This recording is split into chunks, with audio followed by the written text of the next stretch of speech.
সুপ্রিয় উপস্থিতি, এ পর্যায়ে বক্তব্য নিয়ে আসছেন বাংলাদেশ শ্রমিক কল্যাণ ফেডারেশন কানাইঘাট উপজেলা শাখা সহ-সাধারণ সম্পাদক শ্রমিক নেতা মাস্টার মতিউর রহমান।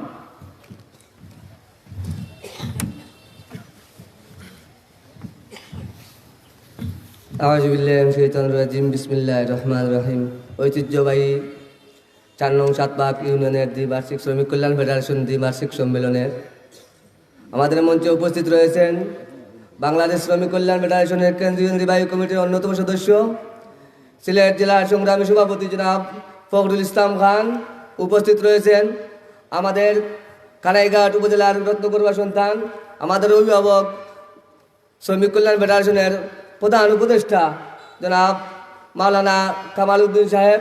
উপস্থিত রয়েছেন বারবার কারা নির্যাতিত নেতা হাফিজ মাওলানা ফয়েজ আহমদ, উপজেলা শ্রমিক কল্যাণ ফেডারেশনের সভাপতি। সেক্রেটারি হিসেবে উপস্থিত রয়েছেন আমাদের বৃহত্তর সাতবাগের কৃতি সন্তান, ঐতিহ্যবাহী পরিবারের সন্তান জনাব শিবুল আমিন চৌধুরী। উপস্থিত রয়েছেন আমার এই সাতবাগের প্রাণপ্রিয় শ্রমিকবৃন্দ ও আমার বাজারের ব্যবসায়ী বৃন্দ, বিভিন্ন স্তরের ট্রেড ইউনিয়ন সহ শ্রমিকবৃন্দ, সবাইকে জানাই আসসালামু আলাইকুম রহমতুল্লাহ। ভাই সব, দীর্ঘ 16 বছরের পর আমরা কথা বলার সুযোগ পেয়েছি। যেই মহান সত্তা আমাদেরকে কথা বলার সুযোগ করে দিয়েছেন, সেই জন্য সেই মহান রূপের আমরা শুকরিয়া আদায় করি, সবাই বলি আলহামদুলিল্লাহ। সুপ্রিয় উপস্থিতি, 24 আগস্ট ছাত্র জনতার গণ অভ্যুত্থানের পরে এই ফ্যাসিস্ট জালিম শাসক তার লেজ গুটিয়ে প্রতিবেশী রাষ্ট্র ভারতে পালিয়ে গেছে, যাদের মদদে দীর্ঘ 16 বছর ইসলামী আন্দোলন, ইসলামী তমদ্দুনের বিশ্বাসী মানুষদেরকে তারা ফাঁসি, হত্যা, খুন, গুম এমন কোনো ন্যাক্কারজনক কাজ রাখে নাই, যা তারা করে নাই।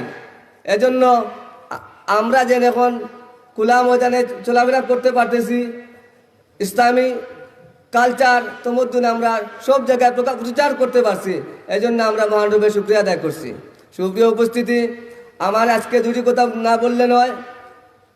সেই 2017 সালে আমাদের বাংলা ইসলামী ছাত্র শিবির কানাইঘাট ডিগ্রি কলেজের সাবেক সংগ্রামী সভাপতি মরহুম আব্দুল খালিক ভাই, তিনি অসুস্থ অবস্থায় তিনি মৃত্যুবরণ করেন।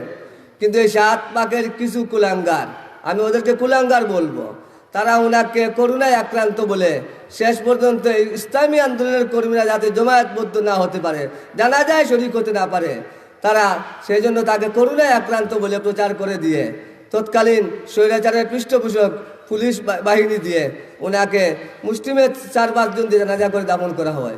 এটা আমার সবচাইতে বড় লজ্জাজনক লাগছে, এমনকি দুঃখ লাগছে। আমরা 95% মুসলমানের দেশে থাকা অবস্থায় একজন মানুষকে বিনা রুগী করে দাফন করতে দেয় নাই। আমি ওদের জন্য ধিক্কার জানাই, এমনকি মহান রবের নিকট দোয়া করি যেন ওদের এর চাইতে আরো জঘন্যতম মৃত্যু হয়। কারণ একজন সৎ ইমানদার এমনকি তাকওয়াবান মানুষকে তারা শেষ পর্যন্ত জানাজা করতে দেয়নি। এটাই কতটুকু হিংস্র হলে তারা এত খারাপ কাজ করতে পারে।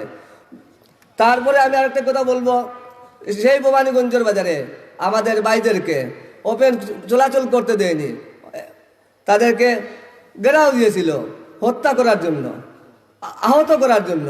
শেষ পর্যন্ত এই এলাকার দিনদার মানুষদের সহযোগিতার কারণে ওরা নিরাপদে বাড়িতে চলে গেছে। সময় এসেছে, আমরা কিন্তু তোমাদেরকে প্রতিশোধ নেব না। তবে তোমরা যদি আবার এই স্বৈরাচারের দূষণগুলো চোখ রাঙ্গাও, আমরা তা বরদাস্ত করব না। আমরা প্রতি হাড়ে আমরা চাইলে প্রতিশোধ নিতে পারতাম। আমাদের কেন্দ্রীয় আমির ডাক্তার শফিকুর রহমান নির্দেশ দিয়েছেন, তো আমরা তোমাদেরকে কেন্দ্রীয় নির্বাহী সভাপতি ক্ষমা করে দিয়েছেন, এজন্য আমরাও তোমাদেরকে ক্ষমা করে দিয়েছি। তারপরে যদি আবার পুনরায় মাঠে আসার চেষ্টা করো, এর পরিণাম কিন্তু ভালো হবে না। সাবধান হয়ে যাও। মাঠে ঘুরে দাঁড়ানোর চেষ্টা করলে লেজ কেটে পালিয়ে যাবে। তোদের মা, তোদের দূষর যেভাবে প্রতিবেশী রাষ্ট্র ভারতে পালিয়ে গেছে, তোরা তোদের 14 গোষ্ঠী নিয়ে ভারতে চলে যাবে। বাংলাদেশে তোদের টাই হবে না, এটা ক্লিয়ার বলে দিলাম। সাতবাগের মাটিতে কোনো স্বৈরাচারী শাসকের, কোনো স্বৈরাচারী দূষরদের টাই দেওয়া হবে না। আর যদি তোমরা ভালোভাবে থাকতে চাও, অবশ্যই তোমাদেরকে তাবলীগের চিল্লায় যাবে, চিল্লা লাগিয়ে নামাজ পড়ে আচরণ পরিবর্তন করে বাংলাদেশ জামাত ইসলামী যোগ দিতে পারো। এটাই জন্য তোদেরকে আমি আহ্বান করছি। আর তারপরে যদি তোমরা সংশোধিত না হো, তোমরা আগ থাকতে তোমরা তোমাদের দাবি দেওয়া সব ত্যাগ করে দেশটা ছেড়ে চলে যাও। তোমরা ক্ষতি করবো না, আর আমাদের সাথে ক্ষতি করার চেষ্টা করলে, পাল্লা দেওয়ার চেষ্টা করলে আমরা তো কিন্তু ছাড় দিব না। আর তোদেরকে যারা পুনর্বাসিত করার চেষ্টা করছে ভাই সব তোমাদেরকে বলে দিতে চাই, জালিম হাসিনা যখন তার 200 দিন দিয়ে 17 বছর ক্ষমতা থাকতে পারে নাই, লেজ গুটিয়ে পালিয়ে গেছে, ঠিক তোমরাই তাদের মতো টাকার হ্যাবিট হয় না ভাই। তোমরাও কিন্তু এবার এখন গাং দখল, নদী দখল, স্ট্যান্ড দখল সব দিয়ে ব্যস্ত হয়ে গেছো। মনে করো না এটা বিজয় তোদের জন্য আসে নাই, এই বিজয়টা এসেছে তাই দেশের তরুণ ছাত্র সমাজের রক্তের বিনিময়ে। এখনো হাজারের উপরে ছাত্র বিভিন্ন বিশ্ব মেডিকেলে চিকিৎসারত রয়েছে, এখনো হাজারো মায়ের বুক খালি রয়েছে।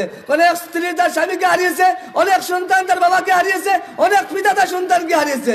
তাদের রক্তের বদলা এই দেশ 24 বিপ্লব হয়েছে, তোদের কোনো ভূমিকা ছিল না। তোমরা অনেক আন্দোলনে ডাক দিয়েছো, ঈদ পূজা তারপরে রমজান অনেক ডাক দিয়েছো, রাস্তায় পাবলিক দেওয়াতে পারো নাই। এই যে আন্দোলনের নৈপথ্যে এই যে সমন্বয়ক সার্জিস সালাম বলেছে ইসলামী ছাত্র শিবির যদি অঙ্গাঙ্গিভাবে পাশে না থাকতো এই বিপ্লব আসতো না। আর ইসলামী ছাত্র শিবির আত্মগোপন না থাকলে এইভাবে দেশ স্বাধীন হতো না। এই জন্য তোদের সব চুলকানি বন্ধ করতে হবে। স্বৈরাচারদেরকে তোমরা কোনো অবস্থাতে পুনর্বাসনের চেষ্টা করলে তৌহিদি জনতা চাপ দেবে না। এখন পুলিশ নেই, পুলিশ ভাইদের দৃষ্টি আকর্ষণ করবো। দুইটি কথা বলছি, আমার সাধারণ শ্রমিকদেরকে তোমরা নির্যাতিত করবে না।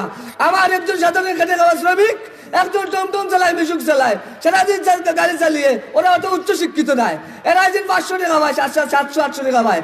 তাদেরকে তোমরা টুকন বসাবে, তাদেরকে তোমরা বিভিন্ন জায়গায় যানজট সৃষ্টি করে তাদের কাছে টাকা আদায় করবে, এগুলি বাদ দিতে হবে। 2 নম্বর একটা বলছি, আমার এই দেশের যারা বিলাসবহুল পরিবারে জীবনযাপন করে তাদের বাবা পাহারা দেওয়ার জন্য সিএনজিদেরকে রাত্রে নাইট ডিউটির জন্য নেওয়া হয়, সারা রাত ডিউটি করে তাকে 200 টাকা দেওয়া হয়। আরে ভাই, এ দেশের জমিদারদের পাহারা দেওয়ার জন্য আমার শ্রমিক কেন দায়িত্ব নেবে? আমার শ্রমিক তার রাষ্ট্রীয়ভাবে একটা রাত্রে যদি একজন শ্রমিকের 500 টাকা রোজ হয়ে থাকে, ড্রাইভারকে অবশ্যই 500 টাকা দিতে হইব, না হইলে আমার 7 ভাগের কোনো শ্রমিক পুলিশ ডিউটিতে যাবে না। আমি আমার এখানে কেন্দ্রীয় নির্বাহী কমিটির সদস্য জেলা সভাপতি উপস্থিত রয়েছেন, ওনার কাছে আমি আকুল আবেদন করব, এখন থেকে আমার 7 ভাগের কোনো শ্রমিক রাত ডিউটিতে গিয়ে 200 টাকা দিয়ে চাকরিতে যাবে না।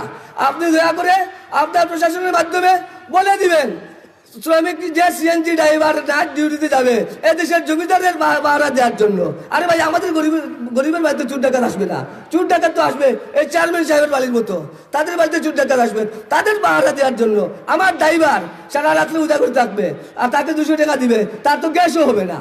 তার একটা গ্যাস সিলিন্ডার করতে হলে 800 টাকা লাগে, 1000 টাকা লাগে, তার এখানে 200 টাকা দেওয়া হয়। এইটা আপনি আমাদের এই স্টেজে ঘোষণা দিয়ে যাবেন, প্রশাসনের এই ব্যাপারে কি ভূমিকা নেবে আমি আমাদের জেলা সভাপতির কাছে আমি এই আবেদন করছি। আর টমটমের ভাইদের বলছি, আপনারা কোনো অবস্থাতে মিশুকের ভাইদের বলছি আপনারা টুকন নেবেন না। আপনাদের গাড়ি এই দেশের সরকার এনে বিক্রি করেছে, যে সমস্ত গাড়ি এদেশে চলে খেটে খাওয়া মানুষ চালায় তাদের কোনো টুকন লাগবে না, তারা আমার 7 ভাগের ইঞ্জিনের ভিতর চলবে। কেউ ওদের কাছ থেকে টাকা নেওয়ার চেষ্টা করলে দাঁত ভাঙা জবাব দেওয়া হবে, কোনো অবস্থাতে ছাড় দেওয়া হবে না। 2 নম্বর বলছি, আমার এই যে সিএনজি গুলো আমার দেশে আসছে রাষ্ট্রের ট্যাক্স দিয়ে আসছে, আবার কেন এগুলো আবার অবৈধ হয়? রাষ্ট্রের ভিতর গাড়ি চলে, রাষ্ট্রের নাগরিক চালায়, আবার এগুলো অবৈধ বলে এদের কাছ থেকে টুকনের মাধ্যমে টাকা নেওয়া হয়। আমার শিল্পবাড়িগঞ্জ স্টেটে 500 টাকা 600 টাকা টুকনের ব্যবসা করা হয়, এগুলো কিন্তু চলতে দেওয়া যাবে না। সবাইকে আমাদের এই বাংলাদেশ শ্রমিক কল্যাণ ফেডারেশন একটি আদর্শিক সংগঠন, সব সংগঠন তাদের পকেটে টাকা ভরে আমরা আমাদের শ্রমিক সংগঠন বিগত টার্মে আমরা 13টি ড্রাইভার পরিবারকে আমরা ঘর বানিয়ে দিয়েছি, চিকিৎসার ড্রাইভার দিয়েছি, তাদের মেয়ের বিয়েতে ড্রাইভার নিয়েছি, আমাদের অসংখ্য ড্রাইভারদেরকে আমরা সহযোগিতা করেছি। আমাদের সব ফেডারেশন হচ্ছে, আর আমাদের যে ফেডারেশন নাম হচ্ছে বাংলাদেশ শ্রমিক কল্যাণ ফেডারেশন। আমরা শুধু মানুষের কল্যাণ করি, আমাদের পকেট পড়ার জন্য নয়। আমরা দুনিয়াতে কল্যাণ এবং পরকালে মুক্তি চাই, আমরা দুনিয়াতে কোনো কিছু চাই না। আমরা দুনিয়াতে চাই একজন সাধারণ মানুষ নিরাপদে থাকবে, নির্বিঘ্নে চলাফেরা করবে, কেউ কারো উপরে হস্তক্ষেপ করবে না, কেউ কারো কোনো গুন্ডামি মাস্তানি করতে পারবে না। সবাইকে ধন্যবাদ জানিয়ে আর শ্রমিক কল্যাণ ফেডারেশনের সাথে থাকবেন এই আহ্বান জানিয়ে আমার কথা শেষ করছি। আসসালামু আলাইকুম।